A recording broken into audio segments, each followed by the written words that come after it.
আসসালামু আলাইকুম, আমার ডেইলি ব্লগে সবাইকে স্বাগতম। এই প্রবাস নামে জেলখানা থেকে বলছি আমি আমি একটা প্রবাসী, সৌদি প্রবাসী। বা প্রবাসীদের যে একবার ভর্তি হয়েছে তার সারা জীবন শেষ, মানে তার জীবন যৌবন সবকিছু এই প্রবাসে শেষ করে দেয়। যে কি আসার সময় নিজের ইচ্ছায় আসা যায়, কিন্তু যাওয়ার সময় নিজের ইচ্ছায় যাওয়া যায় না।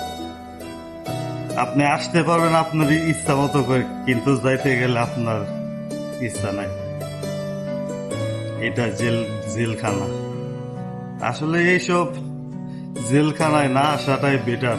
বাংলাদেশে কি আর কিছু করতেন পারেন আর না পারেন, একটু কৃষি কাজ তো করতে পারবেন, বা তাও যদি না পারেন অন্য একটা কিছু করে খান, কিন্তু কখনো এইসব প্রবাস লাইনে কেউ আইসেন না। প্রবাস লাইন শান্তি নাই, শান্তির দিন শেষ। শান্তি করছে আগে আগে যারা প্রবাস করছে তারা, এখন প্রবাস নামে অশান্তি, একটা জেলখানা। যে জেলখানায় একবার যে ভর্তি হয় তার সবকিছু শেষ। শুধু টাকার পিছনে ছুটতে ছুটতেই ফ্যামিলির কথা চিন্তা করে, তারই নাম নাম হলো প্রবাস। আর আমি সকল প্রবাসী ভাইদের উদ্দেশ্য করে একটা কথাই বলি, আপনারা আপনাদের নিজের একটু চিন্তা করেন। আমরা প্রবাসীরা কখনো আমরা নিজের চিন্তাটা আমরা কখনো করি না। আমরা সবসময় ফ্যামিলির চিন্তাটা করি যে আমাদের ফ্যামিলি সুখে থাক, ফ্যামিলি ভালো থাক, ফ্যামিলির সবাই ভালো থাক, আমরা তাতে শান্তি। কিন্তু এটা কিন্তু কখনো একটা ফ্যামিলি কিন্তু চিন্তা করে না। আপনি যতদিন ফ্যামিলিতে টাকা দিতে পারবেন আপনার নাম আছে, টাকা দিতে পারবেন না আপনার নাম শেষ, আপনার নাম সবকিছু শেষ।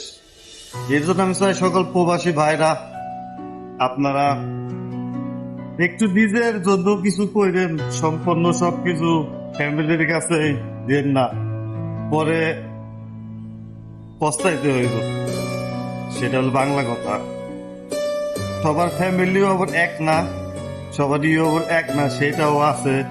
কিন্তু এইটা আপনার 90% ফ্যামিলিতে হইতাছে, যে ফ্যামিলিতে ছেলে থাকে বা আত্মীয় স্বজন থাকে, যতদিন টাকা দিতে পারে ততদিন তাদের নাম আছে, দাম আছে। টাকা টাকা নাই, শেষ আসে।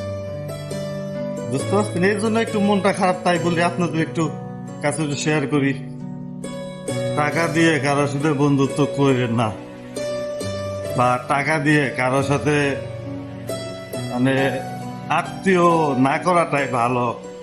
টাকা এরকম একটা জিনিস, টাকার জন্য সম্পর্ক করতে পারে, টাকার জন্য সম্পর্ক ভাঙতে পারে।